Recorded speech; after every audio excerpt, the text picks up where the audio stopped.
Hello and welcome to Sleep with History, where we listen, we learn, and we get sleepy. Thank you for listening tonight. I advise you to get into a comfortable position, paying close attention to my speech and the sound of the background, and sleep will come in the blink of an eye. Well, today we will continue with the history of the world, now talking a little about ancient Egypt. Ancient Egypt was one of the most important civilizations of antiquity. Egyptian life was regulated by the floods of the Nile River. When the waters returned to their normal course, they left the soil covered with silt that fertilized the land for agriculture. To make better use of it, the Egyptians developed systems of measurement and writing based on hieroglyphs. As for religion, they were polytheistic, and in their pantheon they worshipped the god of the sun, Ra, and the god of the living, Horus, among many others. Ancient Egypt was formed from the mixture of several peoples. The population was divided into various clans, which organized themselves into communities called nomes. These functioned as if they were small, independent states. Around 3500 BC, the nomes united to form two kingdoms, Lower Egypt in the north and Upper Egypt in the south. Later, in 3200 BC, the two kingdoms were unified by Menes, the king of Upper Egypt, who became the first pharaoh, creating the first dynasty that gave rise to the Egyptian state. A long period of splendor of Egyptian civilization began, also known as the era of the great pharaohs. Ancient Egyptian society was rigidly divided, and there was practically no social mobility in it. At the top of society was the pharaoh and his vast array of relatives. The pharaoh was revered as a true god, as he was considered the intermediary between human beings and the other deities. Therefore, it was a theocratic monarchy, that is, a government based on religious ideas.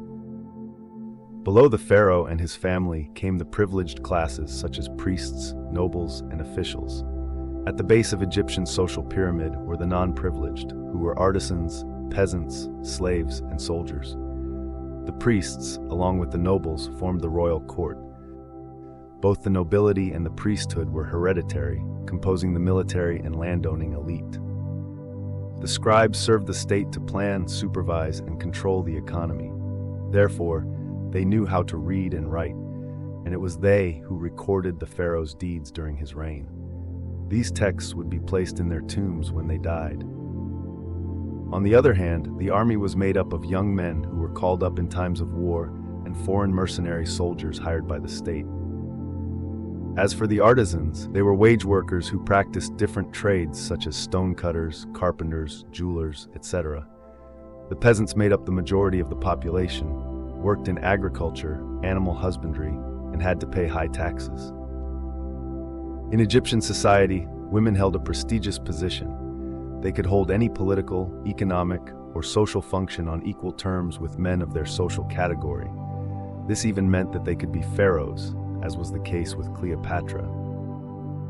Egyptian civilization was extremely sophisticated, and its marks are still among us today. The Egyptians, like all peoples of antiquity, were excellent astronomers, and by observing the trajectory of the sun, they divided the calendar into 365 days and a day into 24 hours, which is still used today by most Western peoples. In medicine, the Egyptians wrote several treatises on remedies for curing diseases, surgeries, and descriptions of organ functioning. There were also specialist doctors and their assistants, equivalent to current nurses. In writing, Egyptian society developed writing through hieroglyphs. These were figures of animals, body parts, or everyday objects that were used to record history, religious texts, and the kingdom's economy, among other things.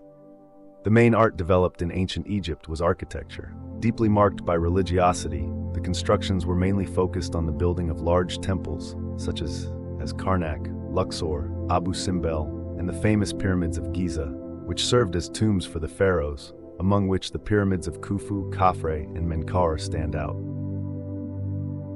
Egyptian painting was very peculiar, as it represented the body from the front, but the head was always in profile if the portrayed person was standing. However, if they were sitting, both the body and the head would be in profile. The walls of palaces, temples, and especially the tombs of the pharaohs were painted. The paintings depicted familiar scenes and everyday life in the kingdom, such as processions, birth and death, but also cultivation and harvest.